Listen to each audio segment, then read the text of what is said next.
I've got exciting news. My first ever live online list building bootcamp called Subscribed is open for enrollment right now. Visit amyporterfield.com/subscribed to sign up for the most hands-on, high accountability training for starting or growing your email list that I've ever offered. Inside, you'll learn how to kickstart your email list with an irresistible lead magnet, amplify your reach online by promoting your lead magnet and starting real conversations with your audience, and your long-term strategy for nurturing those relationships, adding value, and standing out online. All to say, it's going to be a lot of fun. So join me inside of Subscribed, a live online list building bootcamp by going to amyporterfield.com/subscribed. Let today be the final day you say, but I don't have an email list. Today's the day that we change that. Go sign up and I'll see you there. There's feelings we all want to feel. Like if I say, I want tons of media, well, actually, I just want to feel really important and like I'm making a difference in this world. So you can feel important and make a difference in this world in many ways, and you don't have to be featured on Forbes, right? So going deeper, I think, allows us to have more clarity on what really will drive us forward. I'm Amy Porterfield, ex-corporate girl turned CEO of a multi-seven-figure business. But it wasn't all that long ago that I lacked the confidence, the budget, and the time to focus on growing my small but mighty business. Fast forward past many failed attempts and lessons learned, and you'll see the business I have today. One that changes lives and gives me more freedom than I ever thought possible. One that used to only exist as a daydream. I created the Online Marketing Made Easy podcast to give you simple, actionable, step-by-step strategies to help you do the same.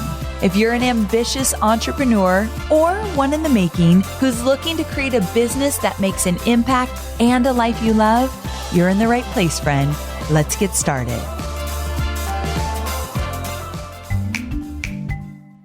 So I have a little homework for you. I want you to head to your favorite podcast listening platform, search for the podcast Success Story, hosted by Scott D. Clary, and start listening. Success Story is a new podcast obsession for me, and it features Q&A sessions with successful business leaders, keynote presentations, and conversations on sales, marketing, business, and entrepreneurship. Scott recently spoke with a guest about the importance of socially conscious entrepreneurship. And I love that conversation. This is such an important topic right now, so be sure to check out that specific episode for sure. You can listen to Success Story wherever you get your podcasts. Well, hey there, friend. Welcome back to Online Marketing Made Easy. I hope you are having a wonderful day. And today I want to talk to you about something that you most likely struggle with if you're human. If you've got a heartbeat, then I think this episode is going to resonate with you. But especially if you're an entrepreneur, a budding entrepreneur, business owner, I want to talk to you about comparing yourself to other entrepreneurs. Let me just start by saying that this episode is not about how you shouldn't compare yourself to others, because let's be real, we all do it, especially when we're scrolling through social media. Can I get an amen? But what I'm going to talk about today is that little tinge of jealousy or envy that you may feel when you compare yourself to someone else, and how you can use it to get closer to achieving what you want. So that's what we're going to talk about today. All right. So 13 years into my business, you better believe that I've had my fair share of jealous moments. But what I found is that after stewing in my own jealousy, I'm ashamed to admit it, but it's true, I'm left with a jealousy hangover. And laugh all you want. That is a real thing. And I started to wonder, is this all really worth it? Is putting my precious energy and time towards these feelings of jealousy that don't serve me what I really want to be doing when I know I have a bigger mission in this world? And holy heck, it didn't take me long to realize what a waste it was and how it was a low-level activity that was only keeping me stuck. So here's what I've come up with, and I hope it will serve you as well. If you're feeling jealous or envious of another entrepreneur, another online business owner, ask yourself, what is it that they have that I want? What is it that they have that I want? By shining a light on it a little differently, you can use those envious feelings in a much more productive way. I was recently in a text group that was led by one of my friends, Mel Robbins, and we had to do different exercises for 63 days. And one of the exercises was to write 5 things that you want every single day. So every single day for 63 days, we were to write down 5 things that we want. It could be in your business, in your personal life, or in the world in general. And it was so much harder than I thought it would be. Basically, I would sit down and think, what do I want in my business? And what do I want in my personal life? And what do I want for my family and friends? And I would think about it. And I found myself either writing the same thing every day and then asking myself, well, do I really want that? And I just kind of started to second guess myself. Like, what do you want is such a great question. And it's not always incredibly easy to articulate. And so I recently was online and I was scrolling through and someone I don't even know, she's a total big shot, did something amazing online. And I felt that little tinge of envy, like, oh, I wish I could do that. And I was like, boom, there's something here that I want. And so if you're able to tap into that envy or jealousy or whatever word you want to use, I'm not using those words like in a really negative way. It's just a feeling we have, right? If you can tap into that and then ask yourself, okay, what is it about this situation right here that I want a piece of it? You'll get more clarity on what you really want. And it's not enough just to say you want it. You need to get crystal clear on why you want it. Because sometimes when you're clear about your why, like why you want something, you actually might uncover something you want that you weren't even aware of. So here's an example. Say you see somebody online and they're getting tons of media. They're on the Today Show, they're in Forbes, they're on Entrepreneur, and you're like, I'm so jealous. Why do they get all this media attention? How come I don't get it? In that moment, you could ask yourself, what do they have that I want? Like, remember that question. If you have a Post-it note near you, just write it down real fast. What do they have that I want? And then you could answer that question with this example, like, I want to get that kind of media attention, or I want to be out there in a big way. Great. Then ask yourself, well, why do I want that? Then if you do some journaling around that, because I've been talking about journaling a lot on the podcast, 10 minutes a day, that's all you got to do. You're probably going to uncover some insecurities, maybe some fears, maybe some challenges that you need to address. Like maybe you're not feeling like you're getting the kind of respect you deserve online, or maybe you feel like you're working so hard and you have nothing to show for it, which is probably not true, but that's just a thought you have. Or maybe you feel like you get passed up all the time. So addressing some of these deep-seated feelings actually gives you immense clarity. Instead of weighing you down and you're walking everywhere kind of feeling like you're not getting the shots you deserve, or you're feeling like everyone else is getting them, you can address it and start uncovering some solutions or just clarity around them. Because when I think about like, what do you want?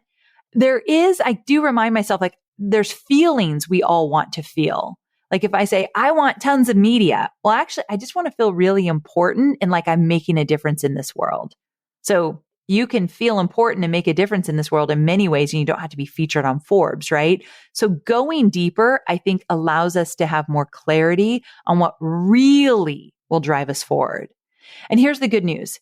If you really do the work on those insecurities and fears that might be coming up, and I mean, actually put pen to paper and journal and allow yourself to answer the hard questions, the next time you see somebody online and feel jealousy over what they're doing, it will be easier to cheer them on and say, I want that too. You're a great example of getting what you want, and you're proof that it's possible. Thanks for the inspiration.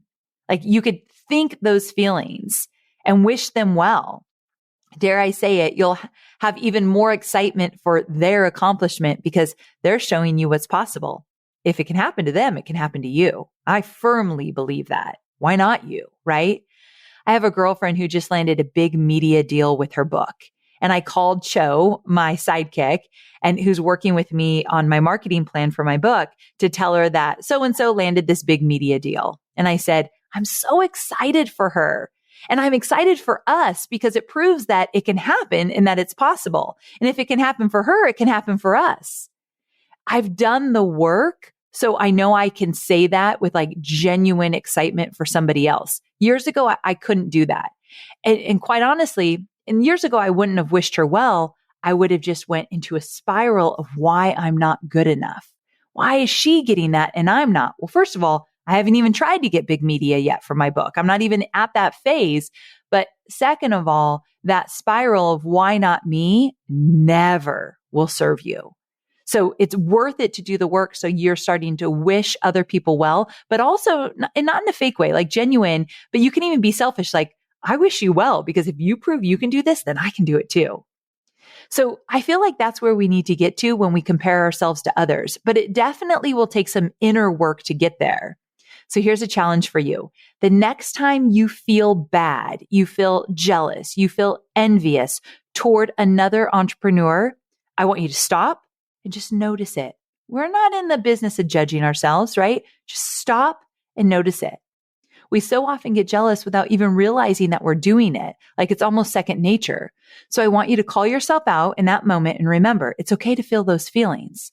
The next part is to turn that jealousy into something productive. So in the notes app of your phone or in your journal, write down that thought or whatever it may be. Nobody's looking except you, so don't soften it. Just write it down. What are you jealous about? Write it in the most rawest, most truthful form. And then you're going to start asking yourself those questions we talked about. What do they have that I want? Why do I want that? What will it bring me? How will it make me feel? What are some small steps I can take to get there? Then start taking action on some of those steps. And the next time you see that same entrepreneur on social media or TV just killing it, you'll instead look at them as living proof of what is possible. Now, some of you look at what I've accomplished and you're like, that's so cool. And she's done big things and she has this multi-million-dollar business and this team and this podcast and whatever you might think. You might not think anything, but for those of you who thought that, and I want to tell you that it feels like yesterday when I was just starting out. And it feels as though it happened so quickly, even though it really didn't. But why I'm saying this is that I promise you, I was not extra special. I promise you that I didn't have something like a leg up. Absolutely. And I felt fear and doubt and just anxiety for so much of those early years when you just don't know what you don't know, right? So if you are just starting out and you look at someone with a big platform or doing big things, I promise you, they started out right at the bottom. Most people do at the beginning. 0 followers, 0 audience, 0 platform. So if they can do it, if I can do it, so can you. And I mean that with every fiber of my being. Why not you? All right. I hope you loved this shorty episode. It was on my heart. It was something I wanted to share with you and just remind us we're all in this together and you've got this, my friend. If you have a friend that is building their business online and becoming an entrepreneur, they might need to hear this episode as well. If you'd be so kind to share it with somebody, I'd greatly appreciate it. And here's the thing. If you have a minute right now, will you leave me a review on this podcast? It would mean the world to me. And reviews allow us to see what you love and what you want more of. So if you've never left a review for the Online Marketing Made Easy and you have 5 minutes to do so, will you pop on over just to Apple Podcast and leave me a review, or anywhere you want to leave a review on any platform you use for podcast? I would greatly appreciate it. All right, my friend, I hope you have a wonderful day. I'm going to see you Thursday for more entrepreneurial goodness. Same time, same place. Bye for now. I know you've worked hard to grow your business, and finding a customer relationship management software, a CRM that you can trust to help grow it even more, isn't always easy. Whether you're starting out or scaling up, my favorite CRM platform, HubSpot, is here to help your business grow better because it puts your customers first. So with easy to use marketing tools like drag and drop web page editors that require no custom code, yes, please, HubSpot helps your business work smarter, not harder. Learn how your business can grow better at HubSpot.com.